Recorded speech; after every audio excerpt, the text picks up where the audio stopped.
Hello dear friends, welcome to mission IAS PCS। हम लोगों ने सिटीजनशिप चैप्टर की शुरुआत कर दी थी और एक्चुअली हम लोगों ने 2 लेक्चर सीरीज कवर कर लिया है और अब तक के लेक्चर सीरीज में हमने बेसिक जो कंसेप्ट है उसको डिस्कस किया है as well as citizenship act 1955 के जो भी प्रोविजंस थे regarding the acquisition of citizenship उसको हमने डिस्कस किया। एंड अगर आपने उन वीडियोज को नहीं देखा है तो पहले आप उन वीडियोज को देखिए, then you should refer to this video, तभी जाके आपको कंसेप्ट समझ में आएंगी। क्योंकि जो बेसिक परव्यू है सिटीजनशिप को लेकर वो कहीं ना कहीं आपके पिछले 2 लेक्चर सीरीज में कवर की गई है। आज हम लोग जो टर्मिनेशन ऑफ सिटीजनशिप है उसके बारे में डिस्कस करेंगे एंड जो वेरियस कैटेगरीज ऑफ पर्सनस हैं जैसे आपके NRIs यानी कि non resident Indians, person of Indian origin, overseas citizen of India, इन सब के बारे में हम डिस्कस करेंगे। और आपको पता ही होगा कि 2015 में जो person of Indian origin plus overseas citizen of India इन दोनों को मर्ज करके ओवरसीज सिटीजन ऑफ इंडिया कर दिया गया था। और जो PIO होते हैं या फिर OCI कार्ड होल्डर्स होते हैं ये नॉन सिटीजन्स होते हैं, और जो आपके NRI होते हैं यानी कि नॉन रेसिडेंट इंडियंस, ठीक है, ये बेसिकली इंडियन सिटीजन होते हैं, इनको वोटिंग का अधिकार होता है। तो ऐसे रिलेटेड प्रोविजंस हम इन लेक्चर सीरीज में डिस्कस करेंगे। तो आप देख सकते हो कल के लेक्चर सीरीज में हमने सिटीजनशिप एक्ट 1955 के तहत किस प्रकार से हम सिटीजनशिप एक्वायर कर सकते हैं उसको देखा था। स्लाइड में आप देख सकते हो by birth, bye decent, bye registration, bye naturalisation and bye incorporation of territory, ठीक है, इन सब को बारे में हमने देखा था। साथ ही साथ कुछ ट्रैकिंग किए थे अमेंडमेंट्स की जो हुई थी as per the needs, because illegal immigrants ज़्यादा हमें देखने को मिल रहे थे, तो उसको कर्व करने के लिए, साथ ही साथ जो सिटीजनशिप के एक्विजिशन बारे प्रोविजंस है उसको लेस इंक्लूसिव बनाने के लिए ये सब जो अमेंडमेंट है वो की गई थी, ठीक है। नहीं तो पहले क्या होता था, कोई अगर इंडिया में जन्म लिया है इर्रेस्पेक्टिव ऑफ द पेरेंट्स तो वो इंडियन सिटीजनशिप ले सकता था, लेकिन ये जो नियम है वो करेक्ट किए गए एंड अल्टीमेटली आज कुछ दूसरे नियम ऑपरेट होते हैं जो हमने कल डिस्कस भी किया था, ठीक है। तो ये सब हमने डिस्कस कर लिया था एंड आज हम लोग डिस्कस करने वाले हैं असम का जो स्पेशल केस है ना। असम में NRC का डिमांड होते रहता है, आपने देखा होगा। असम अकॉर्ड क्या है वो सब हम डिस्कस करेंगे। NRC का मतलब हुआ नेशनल रजिस्टर ऑफ सिटीजन, है ना। यहाँ पर जो एक्चुअल इंडियन सिटीजन्स होते हैं उनके नाम बेसिकली रजिस्टर्ड होते हैं और इस आधार पर हम जो इलीगल इमिग्रेंट्स है उसको ट्रैक कर पाते हैं। इसलिए असम में NRC को अपडेट करने की बात चल रही थी, ठीक है। सो दैट 1971 जो कट ऑफ ईयर है उसके बाद अगर कोई पर्सन असम में आया है ना, एज एन इलीगल इमिग्रेंट, तो उसको आइडेंटिफाई किया जाए और उसको उनके देश वापस किया जाए। तो ये सब कुछ इश्यू चल रही थी, तो इसीलिए चूँकि करंट ऑफ टॉपिक में था तो हमने सोचा कि इसको भी इंक्लूड कर लिया जाए। तो आपको पता ही होगा 1971 इंडो पाक वॉर हुआ था, जिसके बाद से आपका जो बांग्लादेश है वो निकल कर आया। अब जब ये वॉर चल रही थी तो डिस्टर्बेंसेस चल रहे थे ईस्ट पाकिस्तान में। ईस्ट पाकिस्तान यानी कि जो आज आपका बांग्लादेश है, ठीक है। तो उस डिस्टर्बेंसेस के कारण जो वहाँ के लोग थे वो कहीं ना कहीं इंडिया में माइग्रेट करने लगे थे without having the valid passport and the travel document. तो दैट्स वाई इलीगल इमिग्रेशन ज़्यादा होने लगी थी from erstwhile east Pakistan. And जाहिर सी बात है जो असम के ओरिजिनल इनहेबिटेंट्स होंगे तो वहाँ पर अगर इलीगल इमिग्रेशन होगा तो लोकल जो पर्सन्स होंगे वो विरोध करेंगे, क्योंकि उनके कल्चर का डिग्रेडेशन हो सकता है, साथ ही साथ जो लोकल अपॉर्चुनिटीज़ हैं वो खो जा सकती हैं। तो दैट्स वाई इलीगल इमिग्रेंट्स को आइडेंटिफाई करने का एंड उसको वापस भेजने के लिए जो असम में मूवमेंट छिड़ रखी थी। एंड उसके पीछे एक स्टूडेंट यूनियन जिसका नाम है आपको ऑल असम स्टूडेंट यूनियन, इन्होंने ही इस मूवमेंट को लीड किया था कि भाई साहब इनका डिमांड था कि NRC यानी कि जो नेशनल रजिस्टर ऑफ सिटीजन है उसको अपडेट किया जाए एंड आफ्टर अपडेटिंग जो भी इलीगल इमिग्रेंट्स निकल कर आते हैं उसको फिर डिपोर्ट किया जाए, ठीक है। एंड इस डिमांड के लिए 6 साल का लंबा असम मूवमेंट चला था between the period of 1979 to 1985, ये जो मैंने हाईलाइट किया है, ठीक है, कि भाई साहब इलीगल माइग्रेंट्स को डिपोर्ट करो।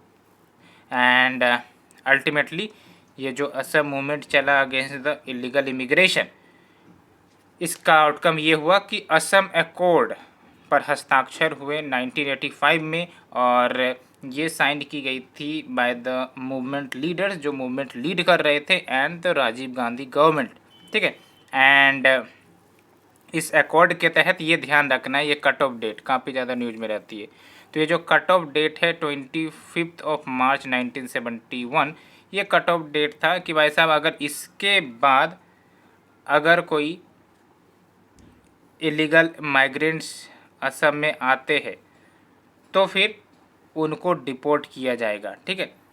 जबकि संविधान के तहत हमने देखा था आर्टिकल 5 एंड आर्टिकल 6 जो कट ऑफ डेट क्या था, जुलाई 1949, कि भाई साहब अगर इससे पहले यानी कि इस डेट के पहले 19 जुलाई 1949 से पहले अगर कोई व्यक्ति पाकिस्तान से इंडिया आ जाता है तो फिर उसको ऑटोमेटिकली सिटीजनशिप मिल जाएगा। हमने देखा था, यहाँ पर मैं आपको फिर से दिखाने का प्रयास करता हूँ। आर्टिकल नंबर 5 या आर्टिकल नंबर 6 जो भी है, यहाँ पर आप देखिए, ठीक है।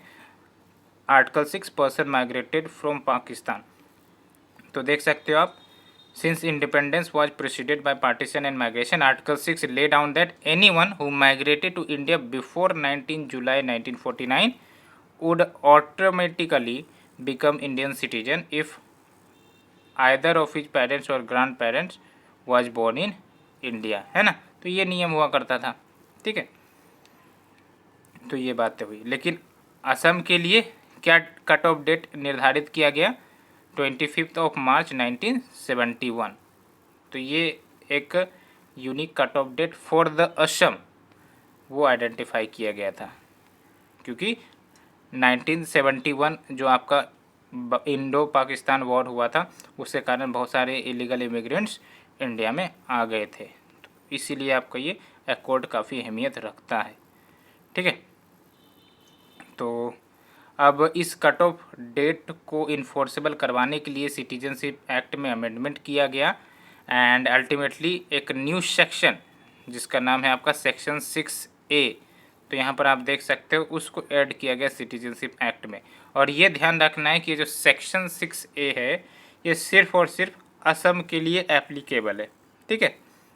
एंड इस सेक्शन के तहत ये साफ साफ कहा जाता है कि कोई भी व्यक्ति जो इंडियन ओरिजिन का है, पर्सन ऑफ इंडियन ओरिजिन हमने डिफाइन भी किया था कल, आप विजिट कर सकते हो, ठीक है। तो all the persons of Indian origin जो असम में इंटर कर रहा है बिफोर जनवरी 1, 1966 एंड असम में एज एन ऑर्डिनरी सिटीजन्स रह रहा है तो फिर वो तो इंडियन सिटीजन कहलाएंगे, ये ध्यान रखना है, ठीक है। एंड व्हाट अबाउट दोज जो 1 जैन 1966 के बाद आए, तो इनके लिए भी एक प्रोविज़न डाला गया कि कोई भी व्यक्ति ऑफ इंडियन ओरिजिन जो असम इंटर करता है after 1 January 1966 but before March 25, 1971, ये कट ऑफ डेट है, ठीक है। और वो ऑर्डिनरी सिटीजन के रूप में, ऑर्डिनरी रेसिडेंट के रूप में इंडिया में असम में रह रहा है तो उसको सिटीजनशिप मिलेंगे, लेकिन ये ध्यान रखना है 10 years after from their detection as an foreigner, कि लेट्स से कि वो रह रहा था ऑर्डिनरी रेसिडेंट के रूप में और वो फॉरेनर के रूप में डिटेक्ट किया गया तो उसको अगर सिटीजनशिप चाहिए तो उसको 10 साल तक इंतज़ार करना पड़ेगा एंड उसको ऑर्डिनरी रेसिडेंट रहना पड़ेगा 10 सालों के लिए from their detection as an foreigner, ठीक है। और ये किस टाइम पीरियड के लिए है, फॉर एनी सिटीजन जो for any person who came after 1 January 1966 but before March 25, 1971, ठीक है। तो ये ध्यान रखना है। एंड इस इंटरिम पीरियड में उसको वोटिंग का अधिकार तो नहीं होगा, लेकिन हाँ इंडियन पासपोर्ट ले सकता है। तो ये ध्यान रखना है, यहाँ पर आपको कोई कन्फ्यूजन नहीं होनी चाहिए, ठीक है। तो सेक्शन 6 से हमने डिस्कस कर लिया, it is applicable only to Assam and इसके तहत all the persons of Indian origin who entered the Assam before January 1 1966 and फिर वो ऑर्डिनरी रेसिडेंट के रूप में रह रहा है तो उसको इंडियन सिटीजन माना जाएगा। And those who came after 1 January 1966 but before March 25 1971 और फिर वो ऑर्डिनरी रेसिडेंट के रूप में रह रहा है तो उसको सिटीजनशिप मिलेंगी, but at the expiry of 10 years from their detection as a foreigner. And right to vote का अधिकार नहीं होगा, ये तो बात हमने देख लिया। इस इंटरिम पीरियड में, इंटरिम पीरियड यानी कि क्या, ये जो 10 ईयर्स का इंटरिम पीरियड है। तो अब हमने इसे डिस्कस कर लिया, अब हम चलते हैं कि हाउ टू लूज सिटीजनशिप, यानी कि सिटीजनशिप एक्ट में हमने आपको बताया था कि there is a process to acquire citizenship and there is a process to lose citizenship. तो लूज करने के लिए सिटीजनशिप एक्ट के तहत 3 तरीके बताए गए, ठीक है। अगर कोई व्यक्ति सिटीजनशिप को लूज करना चाहता है, किसी दूसरे देश का सिटीजनशिप लेना चाहता है, तो फिर उसको इंडियन सिटीजनशिप छोड़ना पड़ेगा, त्यागना पड़ेगा।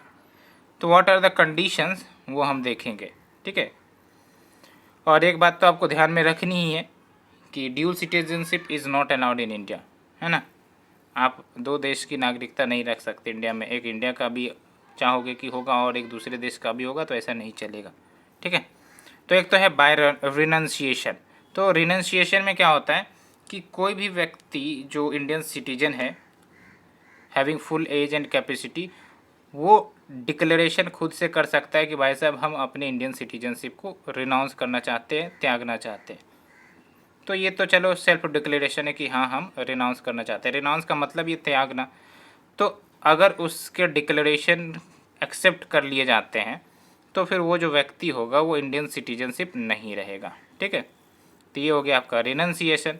लेकिन ये बात भी है कि अगर इस प्रकार का डिक्लेरेशन वॉर के समय में कोई व्यक्ति करता है, ठीक है, जहाँ इंडिया इंगेज्ड है, तो उसके रजिस्ट्रेशन सेंट्रल गवर्नमेंट के द्वारा विथ होल्ड कर लिए जाएंगे। ये लॉजिक भी है। अब समझो कोई वॉर इंडिया के साथ चल रहा है किसी दूसरे देश का, और अल्टीमेटली जो हायर अथॉरिटी ऑफिशियल्स हैं, है ना, वो दूसरे देश के सिटीजनशिप लेकर दूसरे देश चलने का प्रयास कर रहे हैं, तो ऐसे में तो क्राइसिस आ सकती है ना। इसीलिए वॉर के समय कहीं ना कहीं इस प्रकार की जो डिक्लेरेशन है for the renunciation of citizenship, उसको विथहोल्ड किया जा सकता है बाय द सेंट्रल गवर्नमेंट, है ना, in the interest of security of India.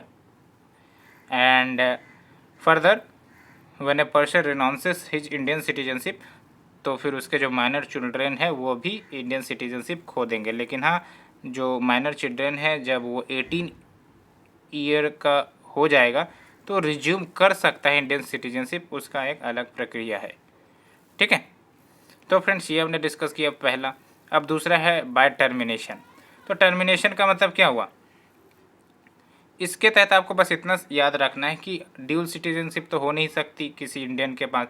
तो जाहिर सी बात है जब कोई इंडियन सिटीजन वॉलेंटरी, है ना, विथ फुल कॉन्शियसनेस एक्वायर कर लेता है सिटीजनशिप ऑफ अनदर कंट्री, तो उसकी जो इंडियन सिटीजनशिप है वो ऑटोमेटिकली टर्मिनेट हो जाएगी।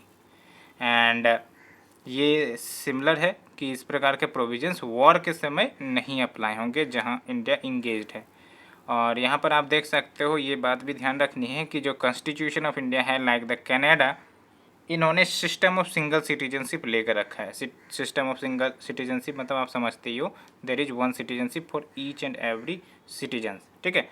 एंड साथ ही साथ यूनिफॉर्म राइट्स भी प्रोवाइड किए, यानी कि कोई डिस्क्रिमिनेशन नहीं देखोगे कि भाई साहब अगर कोई व्यक्ति by birth Indian citizenship register करता है या फिर बाय डिसेंट या फिर बाय रजिस्ट्रेशन या फिर बाय नेचुरलाइजेशन, तो उन सबको कहीं ना कहीं यूनिफॉर्म राइट्स है, वो भी देश के प्रेसिडेंट बन सकते हैं, ठीक है, वो भी गवर्नमेंट ऑफिशियल्स के पद संभाल सकते हैं।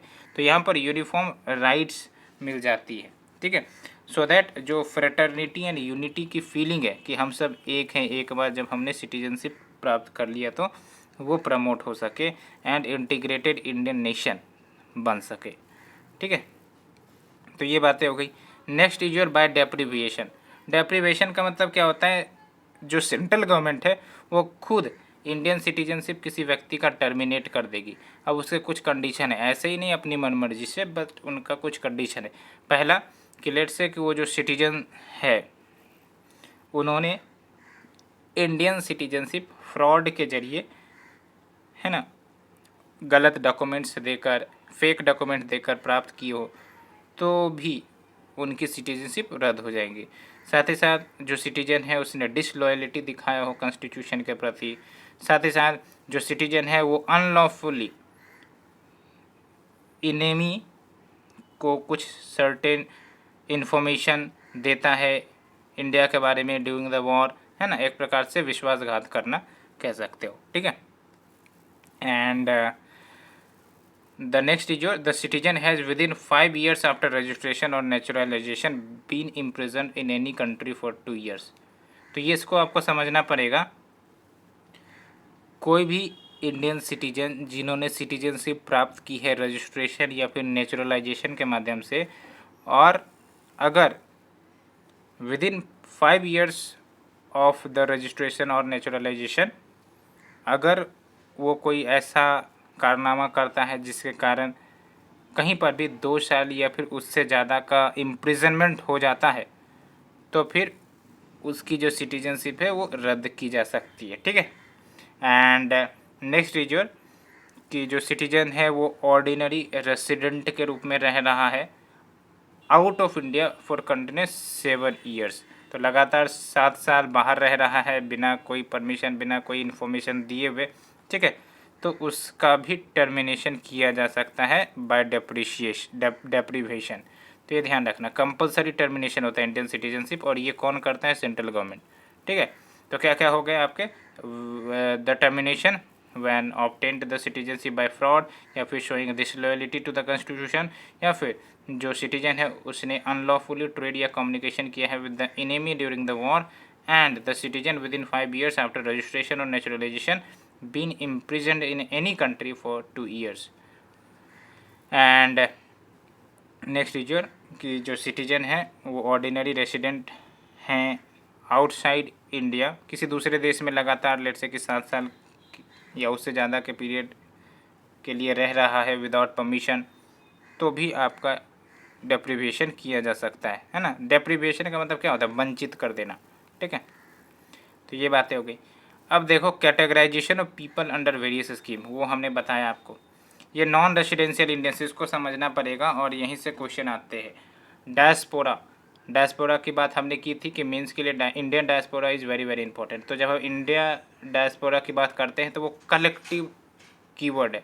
इसके अंतर्गत आपके एनआरआईज भी हो सकते हैं, है ना, इसके अंतर्गत आपका पर्सन ऑफ इंडियन ओरिजिन भी हो सकता है, इसके अंतर्गत आपका ओवरसीज सिटीजन ऑफ इंडिया भी हो सकते हैं।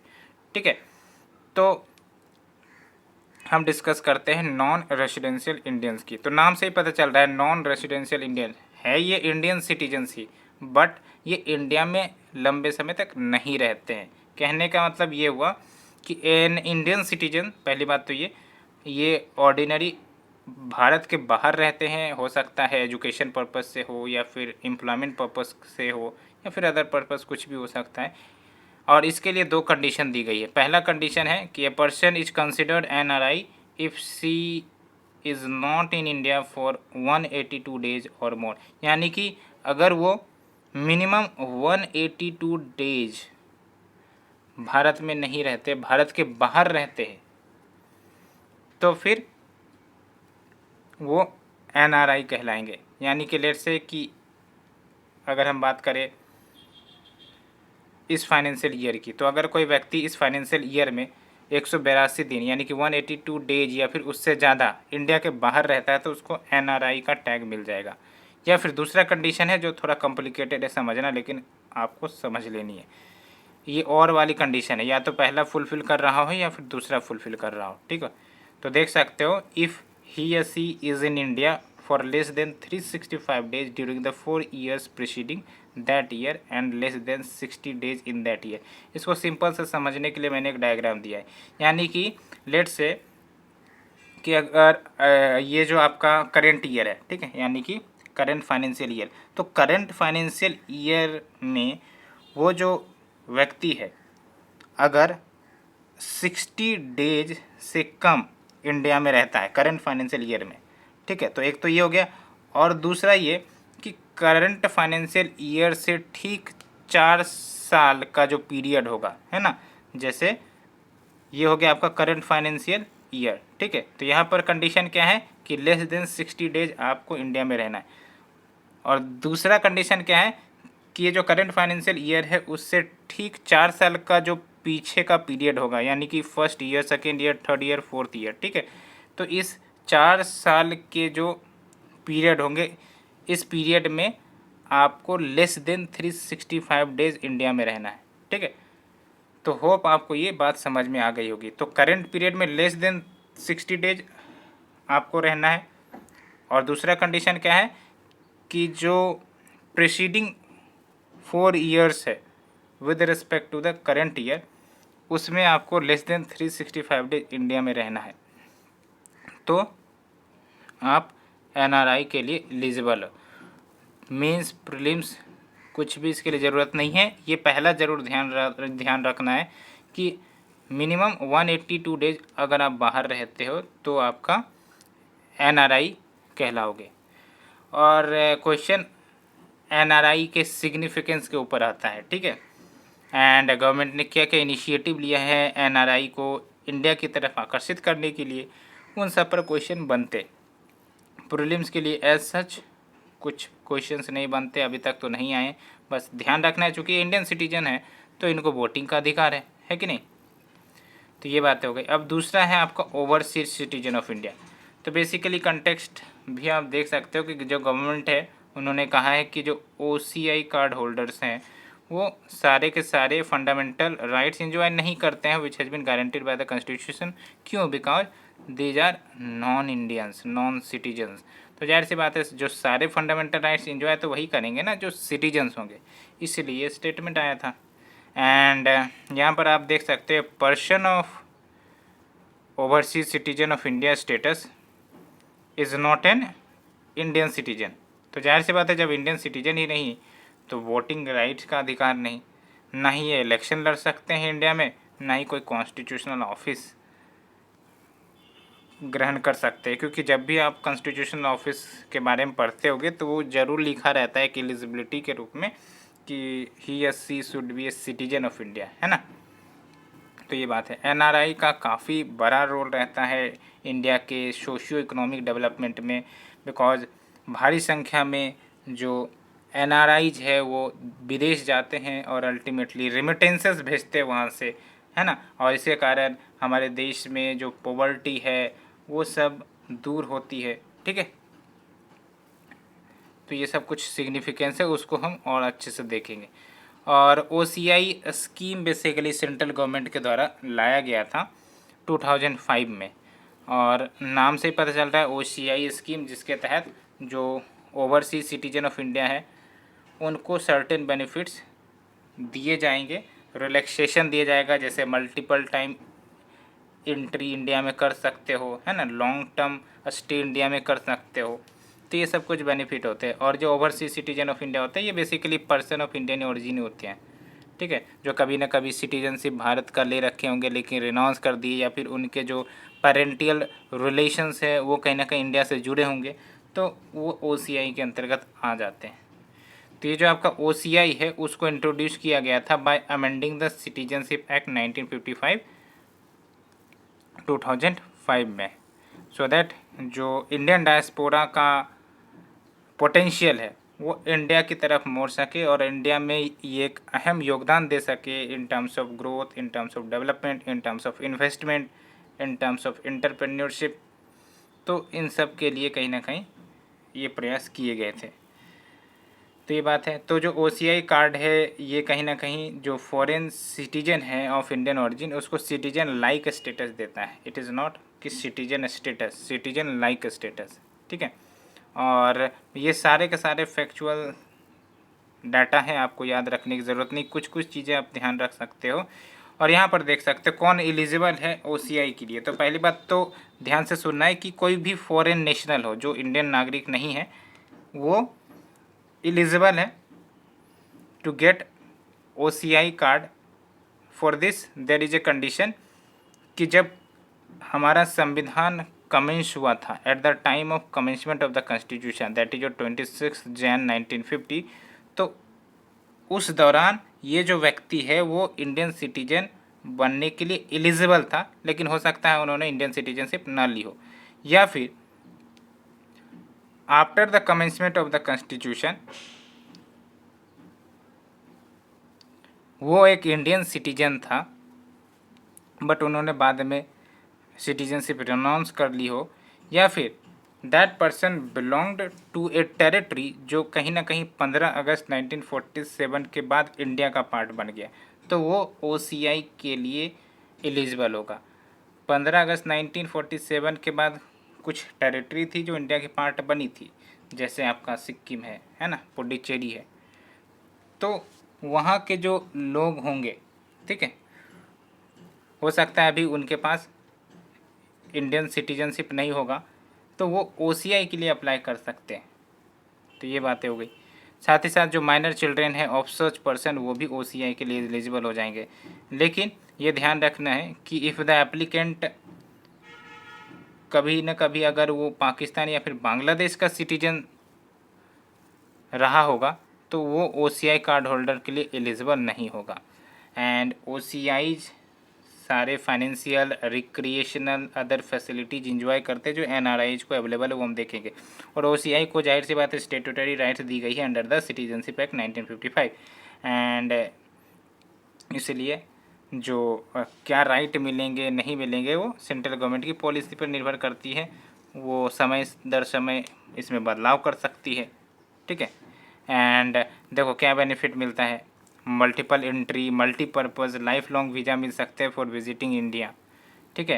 एंड देख सकते हो जो OCI है यानी कि ओवरसीज सिटीजन ऑफ इंडिया, वो कहीं ना कहीं सिमिलर पैरिटी देखने को मिलती है विद द फीचर्स जो NRI को दिए जाते हैं, चाहे वो इकोनॉमिक हो, फाइनेंशियल हो या फिर एजुकेशनल हो। बट एक्सेप्शन याद रखना है, क्या फीचर्स या क्या फैसिलिटीज़ NRI को मिलती है लेकिन OCIs को नहीं मिलती है, तो वो है acquisition of agricultural land and plantation properties, ठीक है। तो ये बातें हो गई।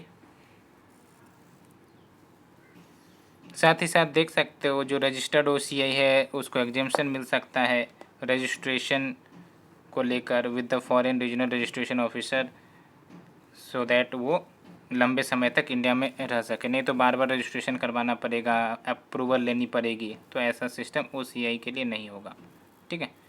तो अन्य क्या बेनिफिट्स OCI को मिलते हैं, तो देख सकते हो कि apart from the benefits of person of Indian origin, जो OCI है वो इंडियन सिटीजनशिप एक्वायर कर सकते हैं अगर वो OCI कार्ड होल्डर मिनिमम 5 सालों तक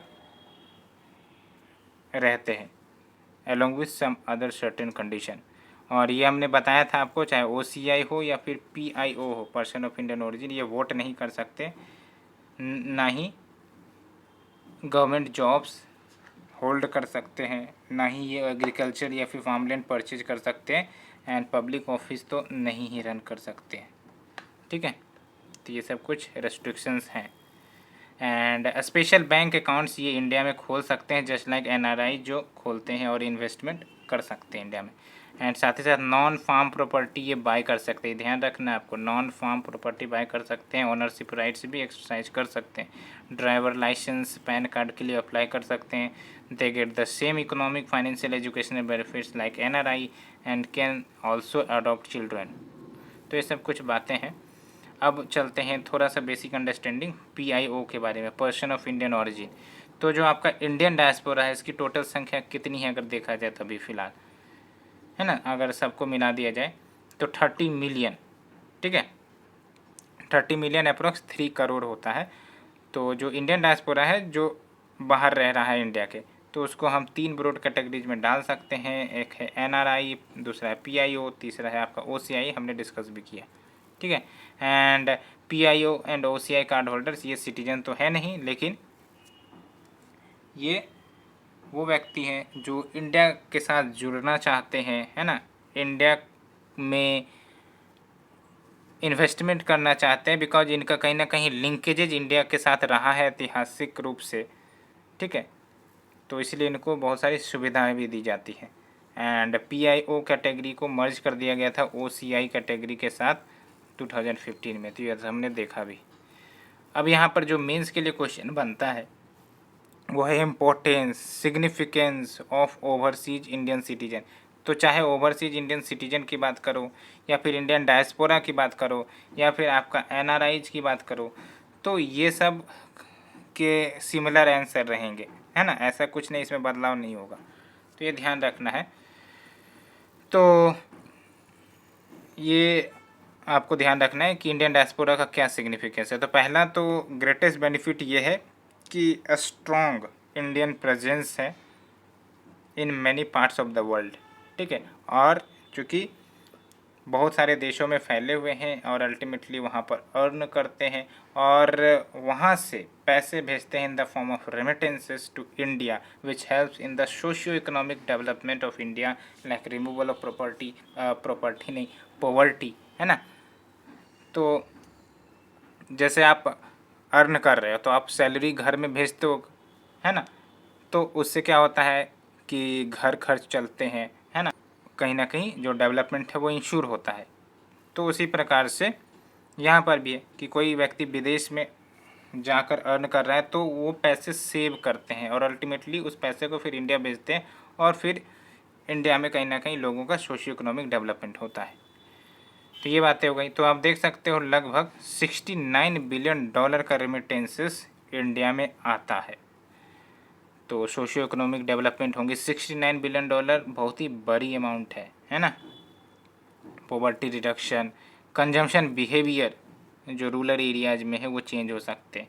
कहने का मतलब अगर लेट से कि ज़्यादा से ज़्यादा रेमिटेंसेस रूरल एरियाज की किसी फैमिली में आ रही है तो उनका जो कंजम्पशन पैटर्न है वो चेंज हो सकता है। पहले लो क्वालिटी फूड वो खाते होंगे, अब वो हायर क्वालिटी एंड स्टैंडर्ड वाले फूड खा सकते हैं, तो कंजम्पशन बिहेवियर चेंज होता है, ठीक है। एंड NRI जो है वो डोमेस्टिक चैरिटीज़ भी करते हैं because cultural and emotional feelings attach रहता है इंडिया के साथ उनका। और जो डायस्पोरा है उनको हम एजेंट ऑफ चेंज कहते हैं बिकॉज ये इन्वेस्टमेंट, जैसे कोई नॉन इंडियंस है जिसका कभी रिश्ता नाता इंडिया के साथ रहा नहीं, तो वो इन्वेस्टमेंट करने से पहले बहुत बार सोचेंगे। लेकिन जो NRIs है या फिर जिनका कभी ना कभी इंडिया के साथ रिश्ता नाता रहा है तो अल्टीमेटली वो इन्वेस्टमेंट करना चाहेंगे, है ना। देश में इंडस्ट्रियल डेवलपमेंट को एक्सेलरेट कर सकते हैं, इंटरनेशनल ट्रेड बूस्ट कर सकते हैं, टूरिज़्म बूस्ट कर सकते हैं, ना। तो जो NRIs विदेशों में रह रहे हैं वो इंडिया की कल्चरल सिग्निफिकेंस को बताकर कहीं ना कहीं जो टूरिस्ट है उसको भी अट्रैक्ट करवा सकते हैं कि चलो ऐसा एक बार घूम के आते हैं इंडिया में ये इतनी अच्छी अच्छी चीज़ें हैं, है ना, ये इको टूरिज़्म वाला इन्वायरमेंट है, तो ऐसे प्रमोट किया जा सकता है। And another tangible long term advantage जो होता है वो कहीं ना कहीं सॉफ्ट डिप्लोमेसी का नाम सुना होगा ना। तो ये जो इंडियन डायस्पोरा है वो सॉफ्ट डिप्लोमेसी में कहीं ना कहीं एक मेजर रोल प्ले करते हैं। और साथ ही साथ जो इंडियन डायस्पोरा है वो जो देश के बीच रिलेशंस है उसको भी पॉजिटिव रखने में प्रयास करता है। तो ये बातें हो गई। तो यहाँ पर आप देख सकते हो डायस्पोरा डिप्लोमेसी इसको कहते हैं ना, कि भाई साहब लेट से कि अमेरिका की बात करें तो अमेरिका में इंडियन डायस्पोरा इतना ज़्यादा है कि अमेरिका अगर चाहे कि इंडिया के खिलाफ़ कोई एक्शन लिया जाए या फिर अपोज किया जाए तो फिर वो बहुत बार सोचेगा बिकॉज वहाँ पर इंडियन डायस्पोरा काफ़ी ज़्यादा है, विरोध हो सकता है। तो ये बात होता है। तो they act as bridge builders between the home and adopted countries. And case study देख सकते हो, इंडो सिविल न्यूक्लियर डील हुआ था तो जो इथनिक इंडियंस हैं यूनाइटेड स्टेट में उन्होंने कहीं ना कहीं न्यूक्लियर डील करवाने में एक महत्वपूर्ण भूमिका निभाई थी। एंड साथ ही साथ देख सकते हो जो माइग्रेशन है लेस स्किल्ड लेबर का, स्पेशली टू वेस्ट एशिया, यानी कि जो सऊदी अरबिया है ना, UAE है, यहाँ पर तो उसके कारण जो डिसगाइज्ड अनएम्प्लॉयमेंट है इंडिया में वो घटा है। तो डिसगाइज्ड अनएम्प्लॉयमेंट किसे कहते हैं? तो डिसगाइज्ड अनएम्प्लॉयमेंट मतलब ऐसी अनएम्प्लॉयमेंट सिचुएशन जहाँ पर जो नीड है वो कुछ लोगों की है, लेकिन वहाँ पर more than the desired employ काम कर रहे हैं। जैसे फार्मिंग में हम देखते हैं डिसगाइज्ड अनएम्प्लॉयमेंट, है ना, ज़रूरत है 3 व्यक्ति की, लेकिन वहाँ पर 4 व्यक्ति 6 व्यक्ति ऑपरेट कर रहे हैं, तो उसको हम डिसगाइज्ड अनएम्प्लॉयमेंट कहते हैं। तो इसके कारण कहीं ना कहीं जो इनकम है फार्मर्स की वो कहीं ना कहीं अफेक्ट होती है। तो इसलिए अगर माइग्रेशन होता है लेस स्किल्ड लेबर का, तो वो कहीं ना कहीं जो डिसगाइज्ड अनएम्प्लॉयमेंट है उसको कम करने में मदद करते हैं। ठीक है, बिकॉज जो पीपल है वो कहीं ना कहीं डिस्ट्रीब्यूट हो रहे हैं दूसरे सेक्टर में, कहने का मतलब ये हुआ। ठीक है, and migration of skilled labours to foreign countries and their eventful success booster the nation's image. तो नेशंस इमेज तो बढ़ता है, जैसे सुंदर पिचाई की बात कर लो, पराग अग्रवाल की बात कर लो, ट्विटर CEO है। ठीक है, तो कहीं ना कहीं नेशन के जो इमेज है वो कहीं ना कहीं उभर कर आते हैं। एंड साथ ही साथ जो डायस्पोरा है वो भारत में इन्वेस्ट करना चाहते हैं। ठीक है, in contrast to the non diaspora FDI। And ये जो इन्वेस्टमेंट करते हैं वो कहीं ना कहीं लॉन्ग लास्टिंग होता है, एंड ये कहीं ना कहीं देश की जो इंडस्ट्री है ना, उसके ग्रोथ में भी मदद करते हैं। तो डायस्पोरा डिप्लोमेसी की बात हमने की थी, तो ये ध्यान रखना है फॉर द मीन्स कि ये कलेक्टिव एक्शन है एक प्रकार से, जो किसी देश के डायस्पोरा के द्वारा ड्राइव किया जाता है। यानी कि लेट्स से इसको समझने की बात यही है कि US का मैंने एग्जांपल लिया था कि इतनी ज़्यादा इंडियन पॉपुलेशन वहाँ पर है कि अगर कोई US की गवर्नमेंट इंडिया के खिलाफ कोई एक्शन लेना चाहता है, कोई रेस्ट्रिक्शन लगाना चाहता है, कोई सैंक्शन लगाना चाहता है, तो वो नहीं लगा सकता, क्योंकि जो इंडियन डायस्पोरा है वो एक प्रेशर ग्रुप की तरह एक्ट करने लगेंगे और वो वहाँ की गवर्नमेंट या वहाँ की अथॉरिटी पर दबाव डालने लगेंगे कि नहीं, इस डिसीजन को रिवर्स किया जाए। ठीक है, तो ये बातें होती है। तो ये हमने देखा फ्रेंड्स। अब चलते हैं चैलेंजेस डिस्कस कर लेते हैं। ठीक है, तो चैलेंजेस टू इंडियन डायस्पोरा, क्या कुछ चैलेंजेस है? तो एक तो हमने इसको 2 कैटेगरी में डिवाइड किया है, एक तो आउटसाइड इंडिया और दूसरा इन इंडिया। तो आउटसाइड इंडिया क्या चैलेंजेस इंडियन डायस्पोरा के लिए? तो एक तो हेट्रोजीनियस डायस्पोरा है, यानी कि कहने का मतलब इंडियन गवर्नमेंट से जो इंडियन डायस्पोरा है उनका डिफरेंट डिमांड्स होता है, होमोजीनियस डिमांड नहीं होता है, हेट्रोजीनियस डिमांड होता है। जैसे फॉर एग्जांपल जो डायस्पोरा है जो गल्फ़ रीजन में रहते हैं, है ना, तो उनका डिमांड रहता है कि वेलफेयर इश्यूज पर हमारी सपोर्ट करिए, है ना। जबकि जो वेल्थियर नेशंस से डायस्पोरा बिलोंग करते हैं वो बोलते हैं कि भाई साहब इन्वेस्टमेंट अपॉर्चुनिटीज़ को अच्छे करो। तो ये सब बातें होती हैं। साथ ही साथ ये भी आप देख रहे होंगे कि कहीं ना कहीं जो हेट स्पीच एंड क्राइम्स की जो इंसिडेंस है अगेंस्ट द इंडियन डायस्पोरा वो भी बढ़ती नज़र आ रही है। ठीक है, वहाँ के लोकल्स के द्वारा। कारण बहुत हो सकते हैं, रेसिज्म की भावना, कॉम्युनलिज्म की भावना, अल्ट्रा नेशनलिस्ट गवर्नमेंट अगर कोई आ गया तो वो कहीं ना कहीं रिपेल करेगा डायस्पोरा को। ठीक है, ये बातें हैं। एंड साथ ही साथ ये देख सकते हो इंक्रीजिंग एंटी ग्लोबलाइजेशन। ये जो आपका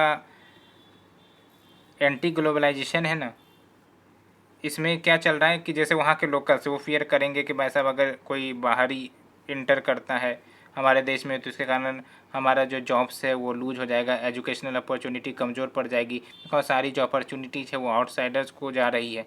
तो इसके कारण आपने देखा होगा बहुत सारे देश ने स्ट्रिक्टर वीज़ा रूल्स लाने की बात की गई थी। जैसे USA हो गया, है ना, USA जब डोनाल्ड ट्रंप का पीरियड था तो कितनी बार वीज़ा टाइट पॉलिसी का नियम आने की चर्चा हो रही थी। तो ये सब बात है, तो इसको हम कहते हैं anti globalization. It is all about the fear कि वैसा हमारा जो अपॉर्चुनिटी है वो ख़त्म हो जाएगा। फिर है सेक्टेरियन क्राइसिस। सेक्टेरियन क्राइसिस यानी कि जो टेररिस्ट एक्टिविटीज़ बढ़ती जा रही हैं, वॉर जो मिडिल ईस्ट में देखने को मिलता है, यमन, ओमान, लीबिया, सीरिया, तो इसके कारण जो डायस्पोरा है वो कहीं ना कहीं वल्नरेबल हो जाते हैं टू द अटैक्स। तो ये सब भी एक बातें हैं। ठीक है, and next is your adverse local laws, यानी कि बहुत सारे देश के अपने अपने लोकल लॉज होते हैं जो इनकरेज करते हैं कि लोकल एम्प्लॉयमेंट ज़्यादा से ज़्यादा हो सके। जैसे निटाकट लॉ है सऊदी अरेबिया का, ये मैंडेट करता है कि 10 माइग्रेंट्स को अगर आप हायर करते हो तो मिनिमम 1 लोकल को आपको हायर करना पड़ेगा। तो इसके कारण भी कहीं ना कहीं जो इंडियन वर्किंग क्लास हैं इन द सऊदी अरेबिया, उनके प्रोस्पेक्ट्स पर असर पड़ा है। साथ ही साथ एक ड्यूअल सिटीजनशिप का भी डिमांड है। Majority of Indian diaspora Indian citizenship रखना चाहते हैं along with citizenship of the country जहाँ पर वो रहते हैं। तो ये तो फिलहाल अभी अलाउ नहीं है। तो इंडिया में क्या चैलेंजेस है? तो इंडिया में तो देख सकते हो, इंडिया के लिए चैलेंज ये है कि ब्रेन ड्रेन होता है, ठीक है। तो हमारा जो आउट माइग्रेशन है उसके कारण प्रोफेशनल्स की कमी हो जाती है इंडिया में, ठीक है। स्किल्ड एंड एजुकेटेड पीपल की कमी हो जाती है एंड इनोवेटिव बिजनेसेस नहीं हो पाती इंडिया में। यही सब इनोवेटिव बिजनेसेस वाली दिमाग है वो कहीं ना कहीं दूसरे देश में सक्सेसफुल कर जाती है। तो ये सब बातें हैं। तो ब्रेन ड्रेन एक सबसे बड़ी समस्या है। साथ ही साथ जो रिमिटेंसेस है वो हमेशा बेनिफिशियल पर्पज़ के लिए यूज होगा, वो कोई गारंटीड नहीं है, ठीक है। फॉर इंस्टेंस जैसे इंडिया ने फेस किया है प्रॉब्लम्स, जो फॉरेन फंडिंग आती है for the extremist movement like Khalistan movement etcetera, ये सब बातें हैं। एंड जो NRI है are not allowed to set up their firms directly in India. तो डायरेक्टली ये फर्म्स सेटअप नहीं कर सकते, कंपनी सेटअप नहीं कर सकते कहीं ना कहीं, यानी कि मोर कम्प्लेक्स रूल्स एंड रेगुलेशंस का पालन करना पड़ता है, जिसके कारण हम entrepreneurship skills of these NRIs वो इन्जॉय नहीं कर पाते।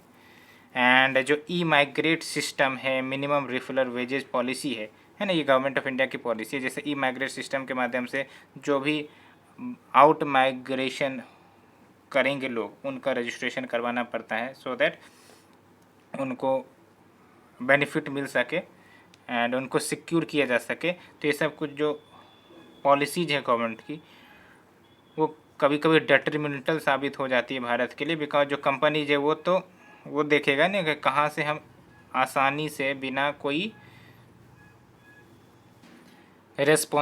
रेस्पॉन्सिबिलिटी के लेबर को हायर कर सकते हैं, तो वहाँ से वो ज़्यादा हायर करेंगे, है ना।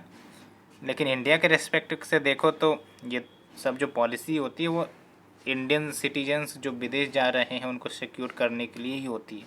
साथ ही साथ पुअर स्कीम्स है अलॉन्ग विथ इनएफेक्टिव इम्प्लीमेंटेशन हिंडर करता है डायस्पोरा के कंट्रीब्यूशन को toward the growth of India, ठीक है। वे फॉरवर्ड में आप देख सकते हो इंडिया को रोटेशन प्रोग्राम फॉर्मलाइज करना चाहिए, जहाँ पर जो टॉप के NRI साइंटिस्ट है, इंजीनियर्स है, डॉक्टर्स है, मैनेजर्स है, प्रोफेशनल्स है, वो इंडियन पब्लिक सेक्टर ऑर्गेनाइजेशन में काम करें फॉर एवरी पीरियड। कहने का मतलब ये है कि भाई साहब एक सर्टेन पीरियड हो जहाँ पर ये बोला जाए कि आपको पहले इंडिया में काम करना है, फिर आप जाओ, फिर इंडिया में काम करो, फिर जाओ, फिर इंडिया में काम करो, फिर इंडिया से बाहर जाओ। तो इस प्रकार का रोटेशन प्रोग्राम, तो ये अच्छा आइडिया है, ठीक है। And India should aggressively court NRIs to invest in India. तो बेसिकली प्रमोट किया जाए NRI से कि भाई साहब आप इंडिया में इन्वेस्ट करो, ठीक है। रूरल डेवलपमेंट पर आप इन्वेस्ट कर सकते हो, अट्रैक्टिव इंटरेस्ट रेट उनके डिपॉजिट पर हम दे सकते हैं। एंड ये भी है कि इंडिया ओपन कर सकता है separate minister of state level department for NRI administration, जो NRI के रिलेटेड इशू को डील करेगा, ठीक है। एंड फिर सोशल मीडिया टूल्स एक बहुत अच्छा इक्विपमेंट हो सकता है जिसके माध्यम से इंडियन डायस्पोरा के साथ हम कनेक्ट कर सकते हैं। साथ ही साथ तो इसके माध्यम से भी कहीं ना कहीं जो इंडियन कल्चर है, ठीक है, उन सबको स्प्रेड किया जा सकता है। And it is the time that Indian government leverage this strong bond for the greater good of the nation. ये तो बात है। अब गवर्नमेंट ने क्या क्या इनिशिएटिव लिए, तो देख सकते हो 2004 में गवर्नमेंट ने dedicated ministry of overseas setup किया था, जो ऑलराउंड सर्विसेज इंडियन डायस्पोरा को प्रोवाइड करता है। जो भी कुछ समस्या हो या फिर सर्विसेज प्रोवाइड करने की बात हो तो ये मिनिस्ट्री प्रोवाइड करती थी, ठीक है। एंड 2003 में गवर्नमेंट ऑफ इंडिया ने ऑर्गेनाइजेशन स्टार्ट किया था प्रवासी भारतीय दिवस का, सो दैट जो भी contribution overseas citizen of India ने किया है तो उनके कंट्रीब्यूशन को मार्क किया जा सके, ठीक है। और प्रवासी भारतीय सम्मान अवार्ड्स भी दिए जाते हैं। तो याद रखना है, दूसरी बात आपको क्या याद रखनी है, प्रवासी भारतीय दिवस बेसिकली स्टार्ट की गई थी गवर्नमेंट ऑफ इंडिया के द्वारा 2003 में, और साथ ही साथ प्रवासी भारतीय सम्मान अवार्ड भी दिए जाते थे। And we have the schemes like Pravasi Bharatiya Bima Yojana जो 2006 में लाई थी for the welfare of the NRI Indian diaspora, ठीक है। एंड एंड जो ministry of overseas Indian affairs है वो एक स्कीम चला रही है जिसमें है ट्रेसिंग द रूट्स, जो फैसिलिटेट करती है पर्सन ऑफ इंडियन ऑरिजिन्स को कि वो इंडिया में कहीं ना कहीं अपने रूट्स ट्रेस कर सके, यानी कि यूँ कह सकते हो कि लिंकेजेस स्थापित कर सके, सो दैट एक क्या कहते हैं उसको, जुड़ाव हो सके इंडिया के साथ, ठीक है। And apart from all these the government of India has signed social security agreement, social security agreement sign किए हैं बहुत सारे फॉरेन कंट्रीज के साथ, सो दैट इंडियन कम्युनिटी जो उन देशों में रह रहे हैं उनका प्रोटेक्शन हो सके, ठीक है। कंक्लूजन में लिख सकते हो कि इन रिसेंट टाइम्स जो गवर्नमेंट है उन्होंने स्ट्रॉन्ग फाउंडेशन ले डाउन किया है by making diplomacy people centric, जहाँ पर गवर्नमेंट का कांस्टेंट इंटरेक्शन इंडियन डायस्पोरा के साथ होते रहता है। ये आप भी देखते होंगे, जब भी हमारे प्रधानमंत्री जाते हैं तो इंडियन डायस्पोरा से इनेक्ट करते हैं, इंटरेक्ट करते हैं और अल्टीमेटली उनको इन्वेस्ट करने की बात करते हैं, यानी इंडिया के डेवलपमेंट में कंट्रीब्यूट करने की बात करते हैं। तो ये भी है आपका डिप्लोमेसी पीपल सेंट्रिक। और जो इंडियन डायस्पोरा है वो ब्रिज है between the nation and India, जहाँ पर वो साइमल्टेनियसली ग्रो कर सकते हैं for the betterment of their citizens. And the diaspora can provide the requisite strategic impulse, जो कहीं ना कहीं उनके पोटेंशियल को अनलॉक करेगा। एंड वी हैव द प्रवासी भारतीय दिवस। तो प्रवासी भारतीय दिवस यहाँ पर आप देख सकते हो, every year India celebrates Pravasi Bharatiya Divas to mark the contribution of the Indian diaspora. और ये बेसिकली 9 जनवरी को सेलिब्रेट किया जाता है। और ये 9 जनवरी इसलिए दिन रखा गया बिकॉज इसी दिन जो महात्मा गांधी है ना, जो वो साउथ अफ्रीका से इंडिया लौटे थे 1915 में, एंड अल्टीमेटली फिर इंडियन फ्रीडम स्ट्रगल लीड किया एंड अल्टीमेटली इंडियंस के लाइफ्स को हमेशा के लिए बदल दिया, ठीक है। तो फ्रेंड्स, ये हमने टोटल डिस्कशन कर लिया है इंडियन डायस्पोरा के ऊपर। होप आपको समझ में आई होगी एंड अगर आपको अच्छी लग रही है लेक्चर सीरीज तो आप लाइक शेयर कमेंट करना ना भूलें। आज के लिए इतना ही friends, thank you very much. Next lecture series में हम लोग एनआरसी के बारे में डिस्कस करेंगे एंड एनआरसी का बेसिक्स, एंड उसके बाद इम्पैक्ट ऑफ एनआरसी क्या है, वे फॉरवर्ड, फॉरेन ट्रिब्यूनल्स, तो ये सब कुछ छोटे मोटे टॉपिक्स है उसको हम डिस्कस कर लेंगे। तो फ्रेंड्स, कैसी लगी आपको ये वीडियो लेक्चर सीरीज आप कमेंट करना ना भूलें। Thank you friend, thank you very much.